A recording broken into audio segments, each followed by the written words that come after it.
Her strength is in creating and implementing effective marketing strategies that bring brand awareness and drive product users via paid and owned marketing channels. Working as a leader in Web3 and previously running her own business in Web2, Ksenia merges marketing tactics with business strategy acumen, leadership and team management skills, and a creative approach to branding. For the past few years, she has been a chief marketing officer and marketing and strategy advisor for upcoming and established blockchain projects. Ksenia has mentored 2 cohorts of startups of Plug and Play Accelerator, 12 startups in North Africa and 20 startups in Central Asia, and previously 12 startups at TechStart. So she has a lot of experience, and she's also passionate about traveling, sports, and psychology. So Ksenia, I want to welcome you, and I'd love to know if there's anything that you would like to add. I know in the Web3 space is moving so fast, people are always starting new projects, doing new things. If there's anything you'd like to add or share with our participants today. Thanks for a nice intro. And I'm very impressed to see how many people are now on the call, especially counting that we're in the bearish market. It's really amazing to see that people are here actually coming for the technology and for the industry itself. So excited to share what I know about the industry. Wonderful. Yeah. And we have a live broadcast also. So a lot of our students are probably watching on YouTube right now. Awesome. Yeah. So thank you so much for taking time. We know you have a busy schedule and lots going on. And just want to welcome you and thank you again for sharing some of your knowledge and experience. And what I was thinking is as you go through the presentation, everyone listening today, if you have questions, please just type them in the chat window. And Ksenia, do you prefer to answer kind of questions as you go, or to do a talk and then answer them at the end? That's a really good question. I think we can answer questions as we go. Okay. Whatever is more convenient for the audience, I can do both. Okay, awesome. I'll try to do like a quick kind of like if they need more explanation or have a question, but also keep the flow of the talk going. Sure. Sounds really Wonderful. Good. Okay, thank you so much. Sharing? Yes. For a second. Let me just share my screen.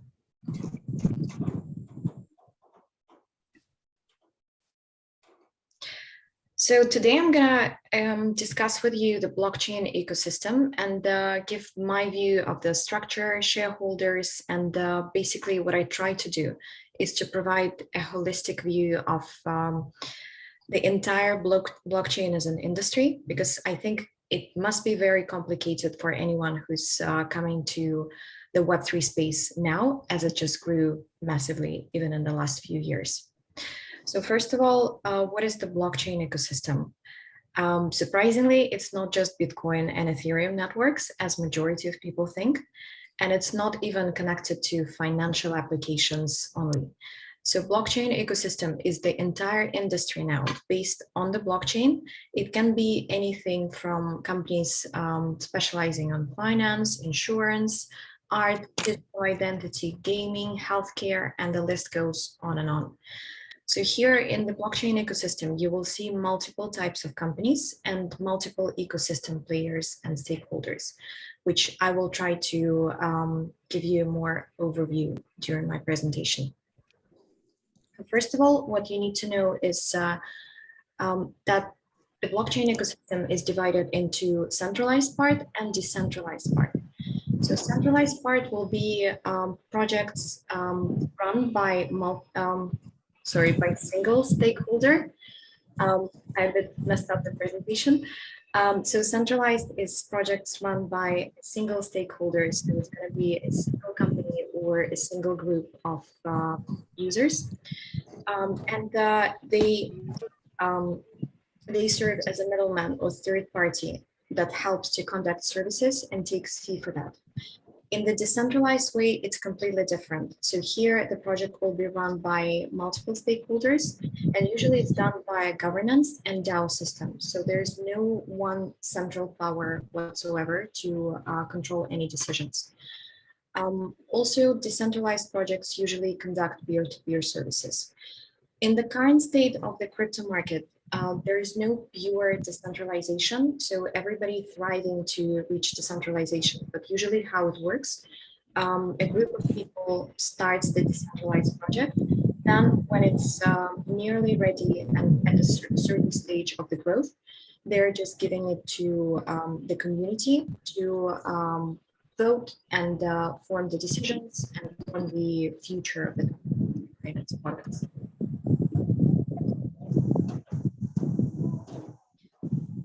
I'd like to ask everyone, please mute, Yeah. please mute yourself if you're not talking. Thank you. Yes. So as I mentioned before, the blockchain ecosystem grew immensely in the past couple of years. So here I thought that this will be useful for you to get the understanding of the industry, just to know how everything was evolving and major milestones that the industry was going through. Everything started obviously from Bitcoin, which was introduced to the public in 2009. Then Bitcoin started growing in popularity, and the first Bitcoin exchange, which was the centralized exchange, emerged. It was called Bitcoin Market. Then Bitcoin was on its own journey of ups and downs, but basically the public, the early adopters, started seeing immense potential in the industry. And in around 2014, MakerDAO came up with the idea of a stablecoin called DAI, which was the first stablecoin backed to US dollar in the ratio of 1:1. Then in 2015, Vitalik Buterin introduced Ethereum network as a concept. And this is known kind of as the start of the whole decentralized finance movement and in general, the huge turn in the decentralized industry. Because Ethereum serves as the base for a lot of projects. Also in 2015, a bit later in the year, the first NFT was introduced on Ethereum blockchain. In 2017, there was maybe not the first, but the most popular game on blockchain, which was called CryptoKitties. And since then, it's known as the start of the play to earn gaming. Also in 2018, Aave introduced its protocol, which is the beginning of the story with decentralized lending and borrowing. In 2018 as well, Axie Infinity launched its first and nowadays, I think it's one of the most popular play to earn games. So this was huge for the gaming industry because finally users could not only play on the blockchain, but they could also earn money while playing on the blockchain. By money, I mean cryptocurrency tokens. Also in 2018, which was very important, was launched the first decentralized exchange called Uniswap. So Uniswap is also based on Ethereum network. Later on, the industry started or continued its growth. And from important things around 2020, 2021, metaverse became a huge concept. So by metaverse, what people in the industry understand by metaverse might be a range of different things. But basically for the simplistic understanding, it's anything that the person does digital in terms of, it might be personal finance, it might be gaming, might be VR, might be social interactions, but anything that can be later on tied with a real life. And blockchain put everything on different networks. So you can use tokenization in metaverse as well. So here you can see different stages of the market, because as you know, crypto works in cycles. So here the cycles are much shorter than in traditional finance. And you can see the visual representation from the experimental stage, when just the bunch of people knew about Bitcoin and they tried to use it. Everybody who wanted to get into the industry had to be more or less very technical. Then there was the so-called gig initial stage, when Bitcoin became more widespread, when exchanges for Bitcoin trading emerged. And also the scene opened up to more people who were into profiting from Bitcoin. Then the market formation stage. which was the stage when Bitcoin was going through ups and downs, but new cryptocurrencies were emerging to basically tackle the issues that Bitcoin network was having and trying to perfect the space and bring cryptocurrency to the masses. From 2016 to 2018, there was an explosive growth of cryptocurrencies. And a lot of different protocols in the decentralized world emerged, and people started using protocols more for different purposes, not just trading. Then there was the industrial stage from 2019 to 2021. This was the time when industries and key players in traditional technology space or any consumer industry became interested by the blockchain and started implementing blockchain for making their processes more efficient. And currently, professionals are saying that blockchain industry is in the maturity stage.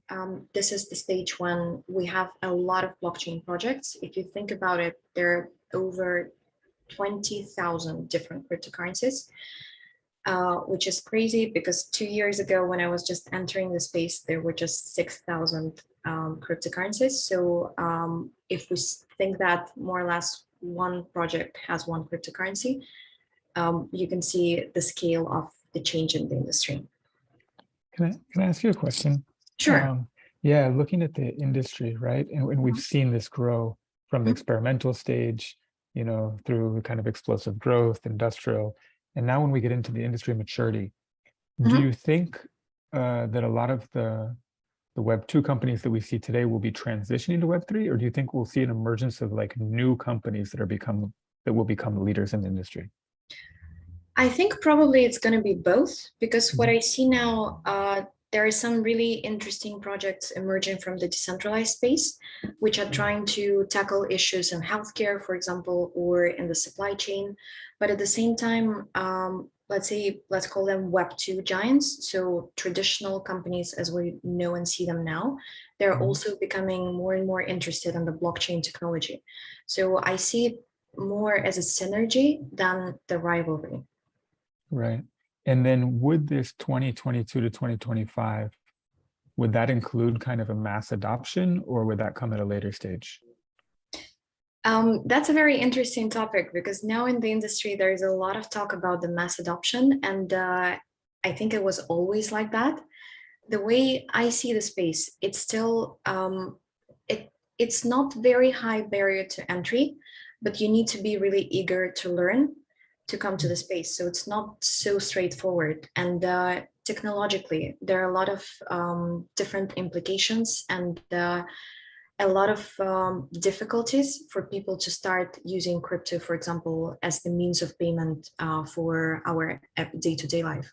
Let's say it's quite difficult to facilitate payments for, let's say, coffee with crypto instead of our normal debit or credit cards, because you just need to prepare, kind of like set the ground. So everything has to be ready for the shift.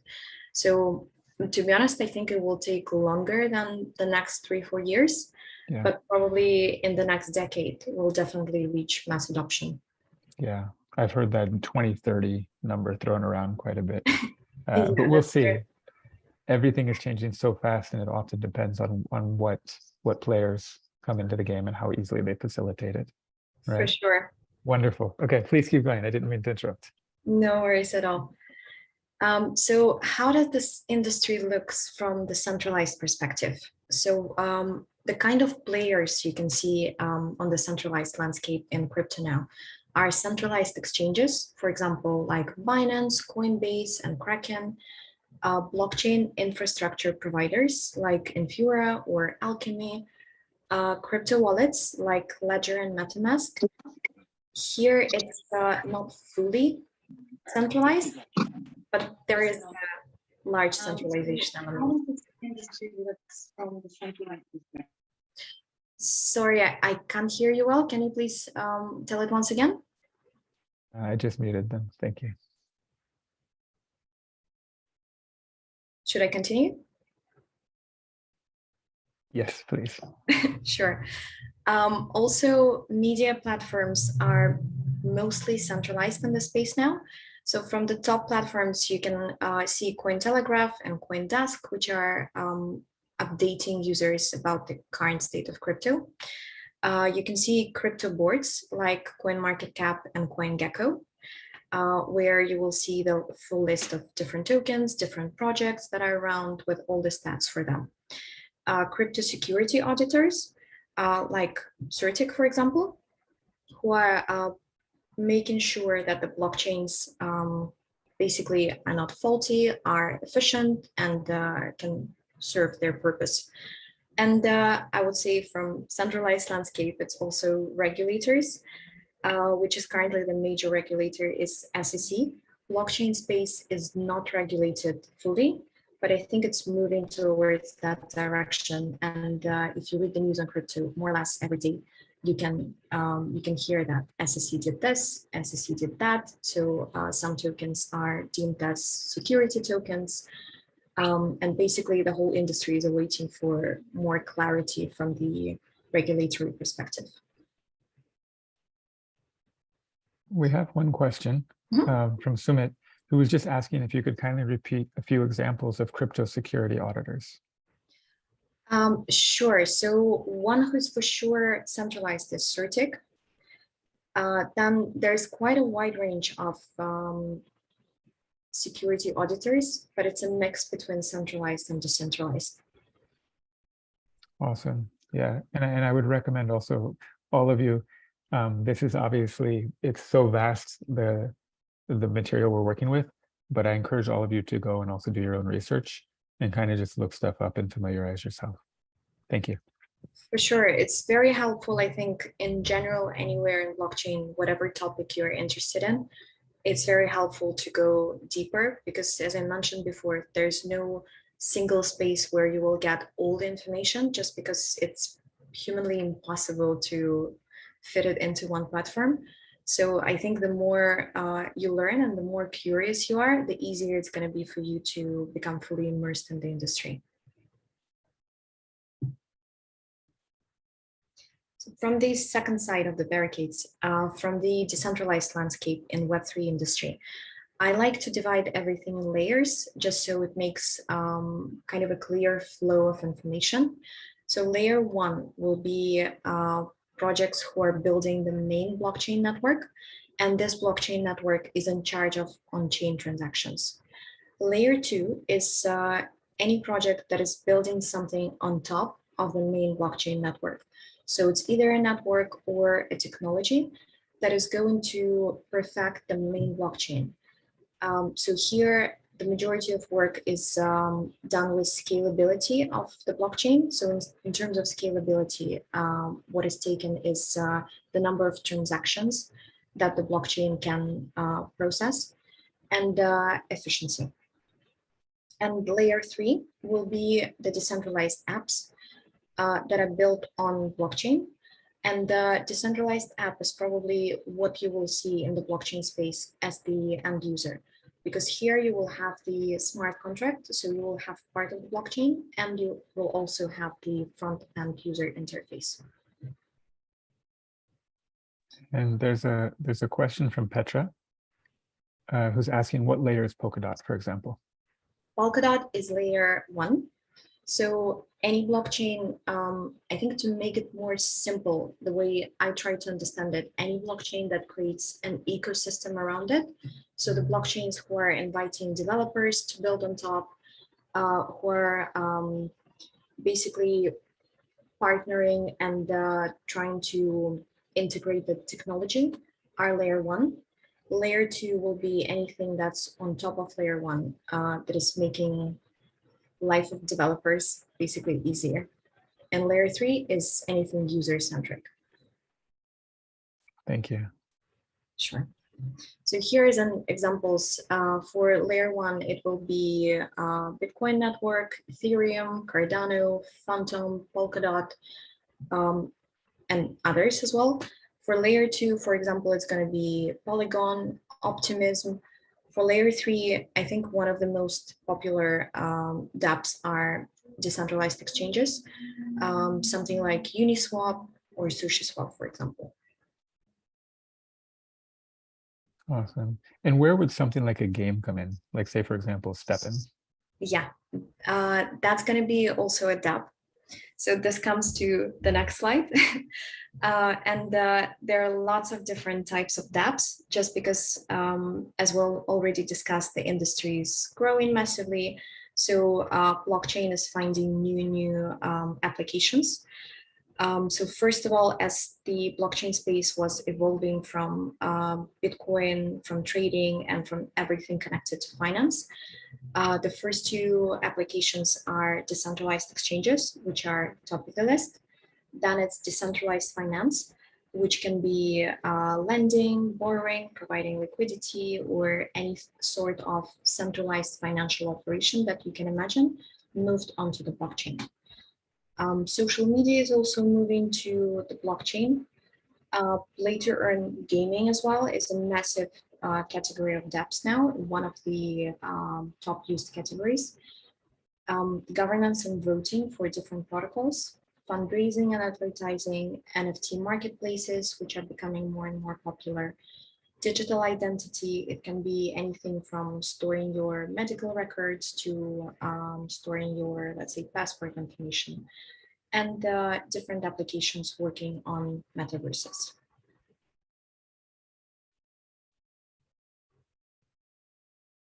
So for crypto stakeholders, here I try to give you more perspective into who is involved in the crypto space. So you will find here people who are both involved in building the Web3 space, like projects and developers working on the projects, people who are actively facilitating the development of the space with mainly the investment side or connections and advice side. This would be VCs and accelerators. Also, you have people who are involved in the space, not from the building perspective, but from the perspective of using the protocols, holding the tokens, investing in different tokens, trading, or simply being community members, because essentially to be a community member, you don't have to do anything. You just can stay in different communities, learn as much as you can. And whenever you're ready, move to other stages.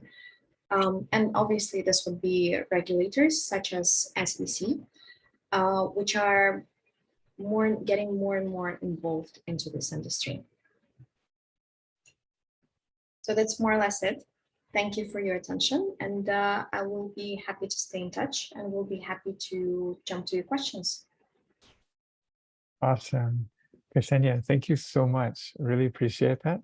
I have a question here from Junad, who says, if an app uses a coin or as tokenomics, is it considered a dApp, or does it have to be 100% on chain to be a dApp? What do you mean by this question? I think, yeah, it says, Junad, if you could type in a little bit more to explain your question. And maybe we'll go on to Matrika and then we can come back.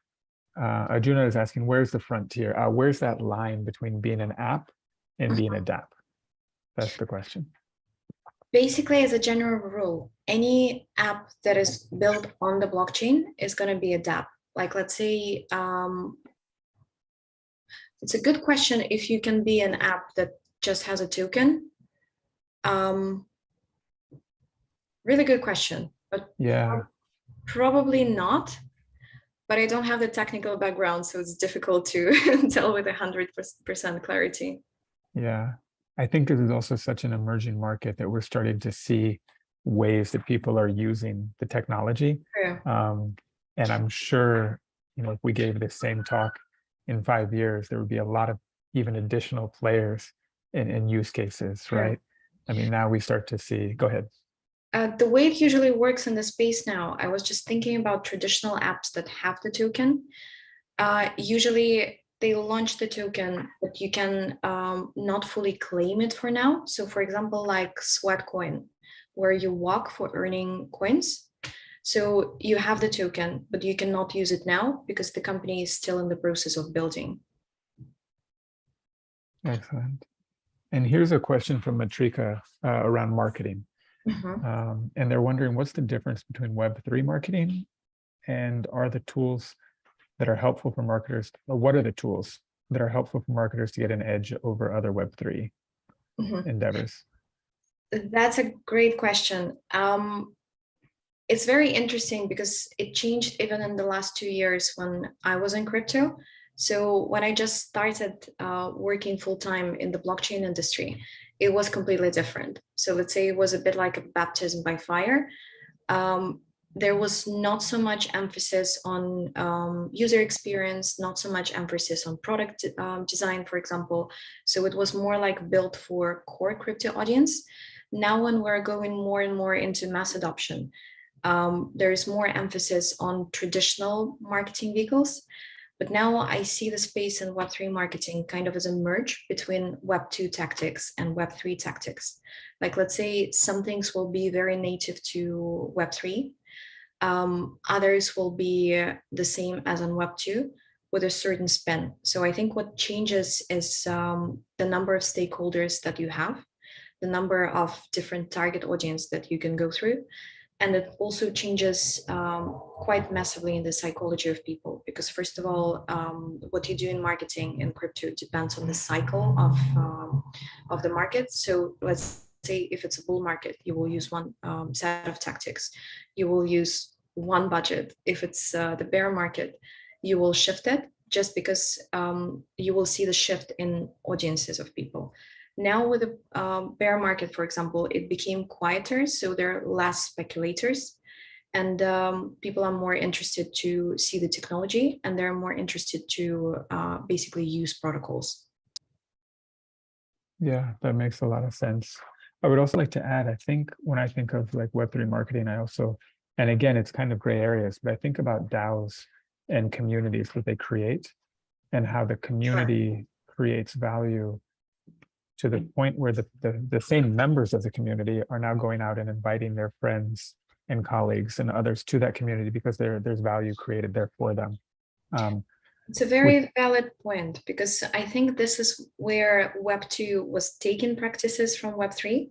Because I see now more and more for different brands in Web2 that they're also creating communities, and they're trying to implement different tactics from Web3 to either tokenize what they're doing or provide rewards for people, or introduce different things like NFTs, for example, with certain utility that will be also creating a community of people around this NFT holders.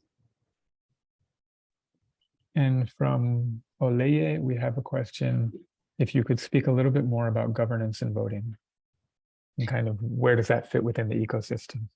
Yeah, um, it's a very broad question, because basically this is like the backbone of decentralization. So governance and voting means that you are not having a centralized party that decides everything. It's essentially like voting in politics, let's say.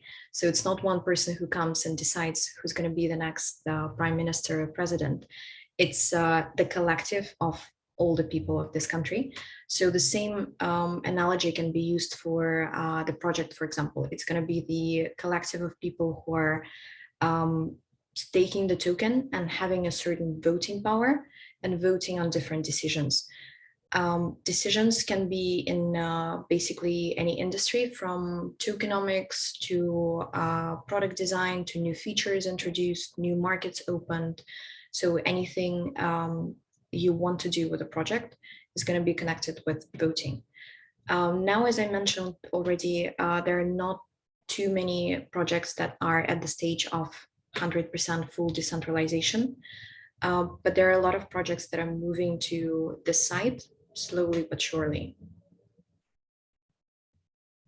I would love to dive in a little bit deeper and talk about the incentives of all the different players in the ecosystem, which is really kind of, in my mind, what decentralization is based on, is that it's the incentives that drive good actions within the ecosystem and really are helping, I think, lead us from an environment of competition to one of collaboration and kind of understanding where we fit in. just in terms of like whether it's an exchange or an infrastructure provider, a wallet provider, media platforms, auditors, like, can you talk about what are some of the incentives for the different players within the system? For sure. So I think here in terms of the blockchain space, it's two main groups of people. The ones who are building the industry or fostering the development of the industry, and the people who are coming to the industry as maybe even three groups, people who are coming to the industry as users. And the third group is speculators or community members who are interested purely in the financial incentive through tokens and through the explosive growth of the industry, let's say. So for the builders, obviously it's there's a famous phrase, we're here for the tech. So people want to change the world, want to change, first of all, it started with a financial system. Because the financial system is one of the layers of our life that stayed the same for many, many years. And nowadays with globalization, we see that it doesn't work so perfectly, that there are lots of gray areas, that we have a lot of people who are unbanked or underbanked. So this is where it all started. Then basically seeing how blockchain helps in finance, people started finding application for the blockchain in other areas of our life. Let's say, for example, if we talk about healthcare, we provide a lot of medical data to different healthcare institutions. We don't have any ownership of this data, and we provide it for free. So using the blockchain and tokenizing everything, you can first of all be in charge of your information. Secondly, you can profit from your information. So basically, what I think is interesting about blockchain is that you can earn in different ways, and you can perfect the society through engaging different chunks of society who are not otherwise having the opportunity to benefit anyhow. So this would be for the builders. For people who are facilitating the growth of the industry, this would be investors and accelerators. That's also more or less the same thing, plus the financial incentive of investing into something that becomes huge and reaping benefits from it. From the user perspective, now I think it's largely the monetary perspective, because majority of projects, if you think about it, are still around decentralized finance. So anywhere where people can earn the percentage or rewards for whatever they're doing. But at the same time, you can think of gaming, for example, or metaverse. So people are just finding different outlets of communicating to each other or different activities that they can do digitally. And the third group will be community members who are there for the sake of, let's say, learning, or token holders who are there for the sake of profiting on the token growth for different projects. Right, and even entertainment in the form of gaming, right? Sure. Which is interesting today, that a lot of those traditional, I remember as a child we had video games, right? And it was purely for entertainment. But now those areas are now mixing, where not only can I be entertaining myself, but I could also be earning money, right? Or I could be studying and getting paid to learn, right? Exactly. I think blockchain incentivizes a lot of industries exactly in this way, because now, as we have a lot of information that we consume on a daily basis, so there is a lot of talk about fatigue, especially the digital fatigue. And I think people need some incentive to learn, to do something, to try different things. So blockchain can be the perfect vessel for that. Yeah. We have a question from Eric, who's asking, what does it take to build a blockchain from scratch? If sovereign countries' regulatory requirements demands that to obtain compliance licenses. That's a very technical question. As I'm not a builder per se, I can say what I know from the industry, from the projects I was working with. It usually takes a lot because it's a very technical task. I think in the life of any project, it's good to decide straight away whether you want to build your own sovereign blockchain or whether you want to use somebody's technology and build on top of it. So it largely depends on what is the goal that you have in mind and what do you actually want to do with it. And also it depends on the developers you have. So if you have stellar developers, it's going to be I wouldn't say no time, but it's going to be shorter time than if you're still searching for the team, because now there's a lot of demand for developers in the industry. Yeah, and I'd love to add, it really depends on what you'll be using your blockchain for and whether you want it to be public or private. So I'll just give you an example, Eric. If I was a coffee seller in the United States, there might be certain, maybe I want to track that coffee from where it was grown, when it was picked, when it was harvested, where it was transported, when it was roasted. I could even include the temperature. I could include anything. If there were spices added to it, and that would all be on the blockchain. So when that coffee arrives at my cafe, I can tell somebody exactly where it came from, when it was picked, who picked it, etc. But for example, I may not want them to know how much I paid for it, right? So that may not be a fully public blockchain. So really, I think it looks at like, what is your model? What information do you want to be able to share, right? If I was doing a voting blockchain, I would want the members to be able to write to that blockchain to say who their vote was, but I wouldn't necessarily want them to be able to read how everyone else voted, right? So I think in building blockchains, there's a lot of different things to think about. And I would recommend also, Eric, to look into Substrate with Polkadot, which is kind of like building blocks for building blockchains. And I can share a couple of links later with you. I know we're getting close to time, but I wanted to ask a question because there's so many people here who are getting involved that have their own wealth of experience and knowledge, perhaps in other industries or more traditional Web2 companies, right? When we think about Web3, like what are the different skill sets that we're going to need to kind of build towards this 2022 to 2025 and even further that you were talking about? I think, first of all, for me, it feels like, as I'm coming from a traditional tech space previously, and the traditional consumer industries, for me, the blockchain felt like the startup scene that is taken to kind of the extreme, because everything is super fast. You need to react quickly to changing information, changing landscape. You have new projects popping up all the time, trends are changing.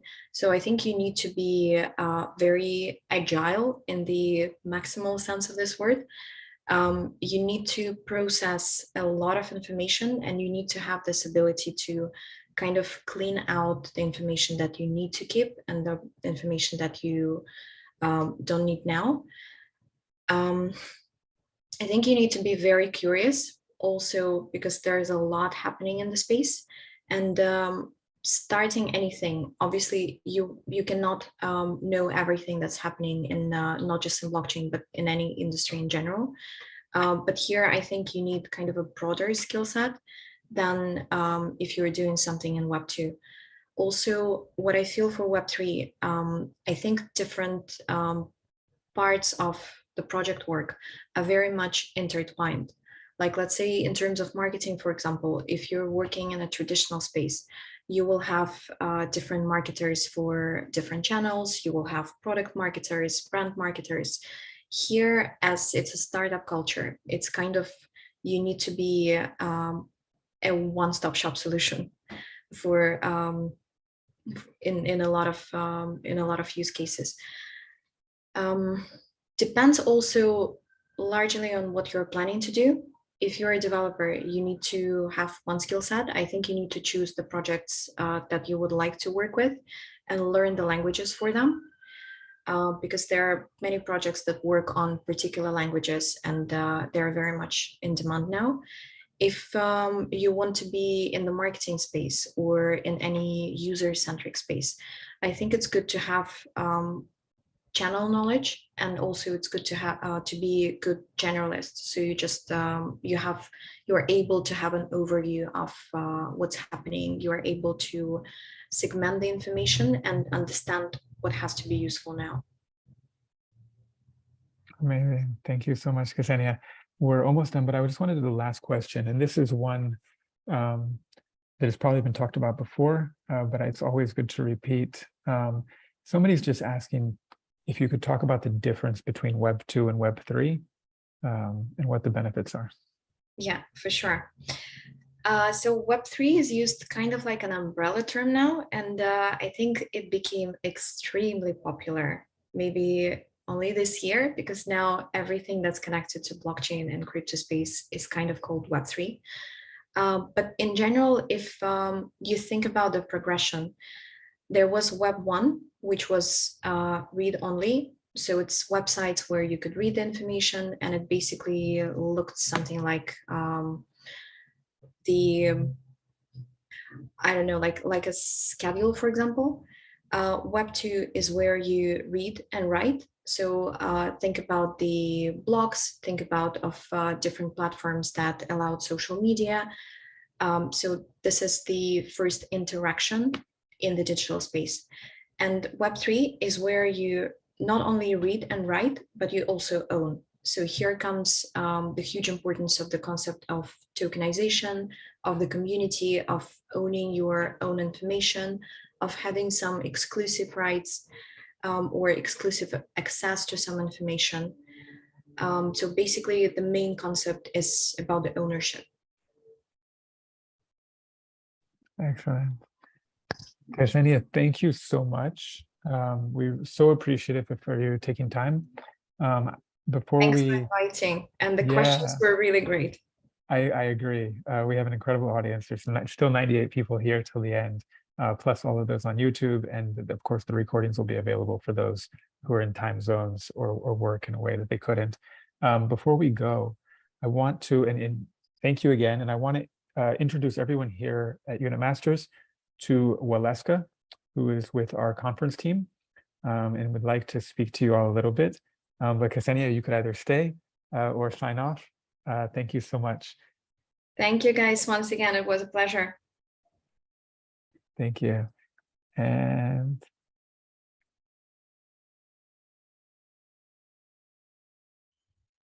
I would like to introduce everyone to Waleska.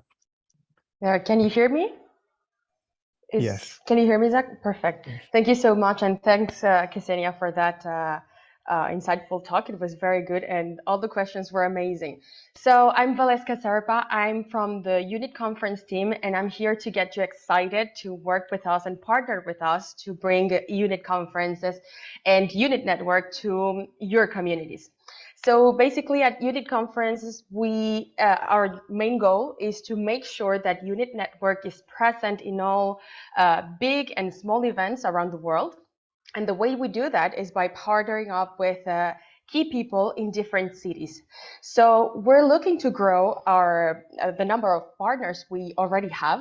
And so this is why I'm here with you, because I would like you to be a part of our conference team as well.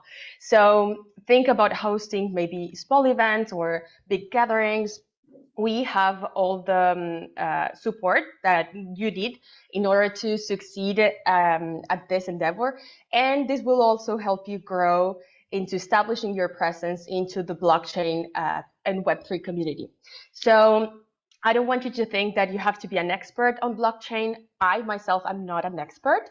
Okay, so I don't know everything about Web3, and sometimes I don't even understand like all of the technology of Unit, but I do believe in the project, and I know what we're doing is great and is going to change the world, and this is why I'm working for Unit conferences.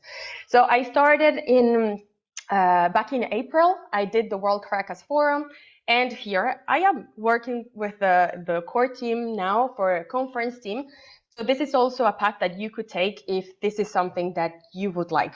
Okay, so what is the type of support that we are providing? We can get you a small budget for you to finance this event. We can also get you with graphic designs, flyers, and marketing so that you can promote the event. And well, the overall general support for you to be successful at this. And in return, we're only asking you for brand awareness and signups to the platform, to the Unit platform. And Well, like I said, you don't need to know everything about blockchain, about Web3, or even about Unit. We can get you all of that sorted out so that you can start. The only thing that you need to have is access to a community. It doesn't even have to be your own community. If you have access to somebody who has a community, then you can create this event. So either for a city, for example, we're now partnering up with people in Nigeria, in Bogota, in Buenos Aires, in Caracas, Amsterdam, Lisbon, Barcelona. We're hosting events there in the next couple of weeks.